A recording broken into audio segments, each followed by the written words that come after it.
Now, I'm sorry to say that the same thing is true of slavery. It was essential, of course, that there be Christian anti-slavery movements, and I don't say that there weren't, and Christian anti-slavery activists, because theirs was the responsibility. The warrant for slavery was biblical to begin with. The warrant for slavery was found in the Bible and preached by the churches. The motto of the Confederacy, when they declared they'd rather have a war than give up the peculiar institution, was Deo Vindice, God on our side, God with us, God will vindicate us. For every Christian who was an anti-slavery activist, there were millions and millions of Christians who did not just passively but actively supported the institution, whereas the main founders of the American Anti-Slavery Society, men like Benjamin Franklin and Thomas Paine, had no God. So your point, I'm sorry to say, falls. Now, just on the point that Dennis made, he confused my remarks about the chaotic and disordered and undesigned nature of the cosmos and the universe with the demand for everything to be just. I didn't say everything should be just and we should complain that it's not. I said that if you claim it's ordered and designed, you will have a very serious problem, because into the design and into the order is built chaos and ultimate collapse and nothingness. So that the indictment of your designer will be the same as it would be if you hadn't started to argue in that way. But that there is so much injustice and that there is so much random misery and unfairness is not my problem. It is the problem for those who say, and I'll rest on this, those who look at the idea of a God and who say, a God who would make a penis that needs to be snipped, it's so badly thought out. Some designer, the word for this was, this phrase for this was come up with by the great poet Fulk Greville a long time ago. He said, if you believe this, then you believe that we are created sick and then ordered to be well. That can only be done by a heartless, cruel, incompetent designer. Voila.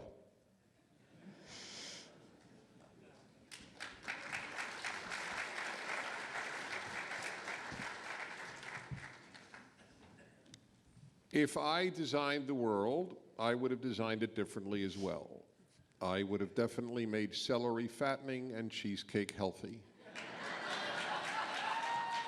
I have innumerable designs that I would have done better than God. I have no doubt about it. Absolutely. But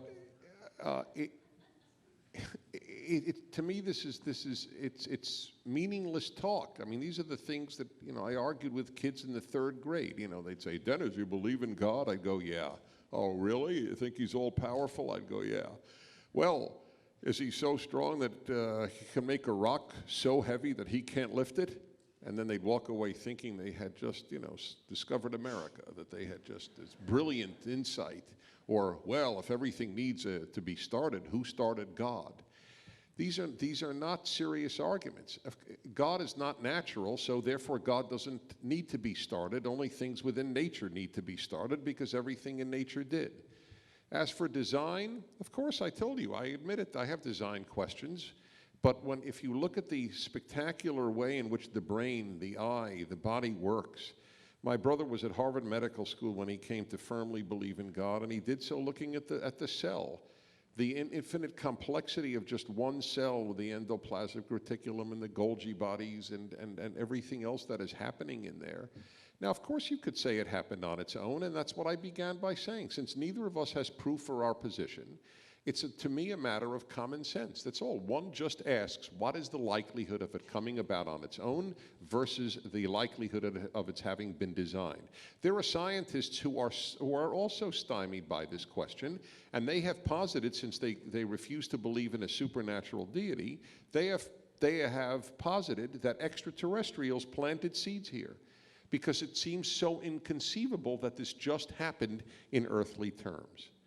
Now, as to just a couple of other points that are made, I mean, once a secularist says that North Korea is religious, I think that we have gone beyond the realm of definitional terms. It's a completely secular state. If you are religious in a God-based religion, that's what we're talking about. The debate here was about God. Of course, there are secular religious substitutes for God-based religion. That argues on our behalf, it seems to me, that the human being is designed to find meaning, and that in the godless universe there is no meaning. And of course there isn't. Yeah, there's subjective meaning. I like gardening. I like my kids. Of course there's subjective meaning, but in the final analysis, all is nothing after all. Everything is destroyed. We're all a coincidence anyway. There is no designer. It's all meaningless. Now, here is the question that I'll just have to end with. I just ask you who are atheists to ask yourself the 3 a.m. question. Do you really, really, really believe that in the final analysis, all really is meaningless? It's hard. You see, I go through the other entrance to the building of belief. It's secularism that makes me believe. That is so obvious to me that it's not possible that this is a meaningless world, then there must be a meaning giver. And that is what we call God.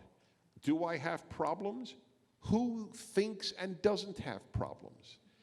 But the purpose of life is not to be trouble-free. But one purpose of life is to have meaning, and without God, that's when you end up with what you see in your galleries, and you see the moral chaos of the secular university. Because without God, all is permitted, and because when there is no God, people don't believe in nothing, they believe in anything. And these are the things that keep me quite balanced, and with all my doubts, I believe in the God that this Torah revealed to the world. Thank you.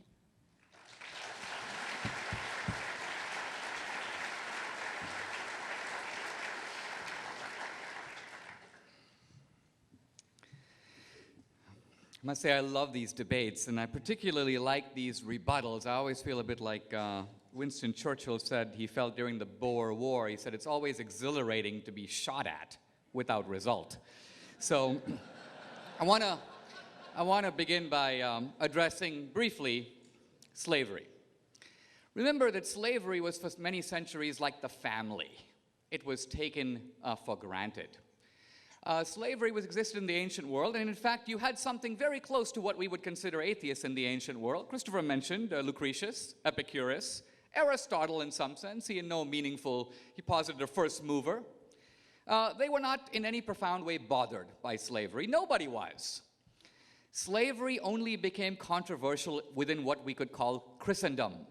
For the first time, slavery had critics. For the first time, there was a movement behind it. That movement would not have existed were it not for Christianity. This point, by the way, can be greatly extended. I mean, for example, human life had very little value in ancient Greece and Rome. The ancient Spartans would leave the sick child on the hillside, happy to find it dead in the morning. That's not the scandal. The scandal is the great atheist thinkers of ancient Greece, Epicurus, Lucretius, Aristotle, knew about this.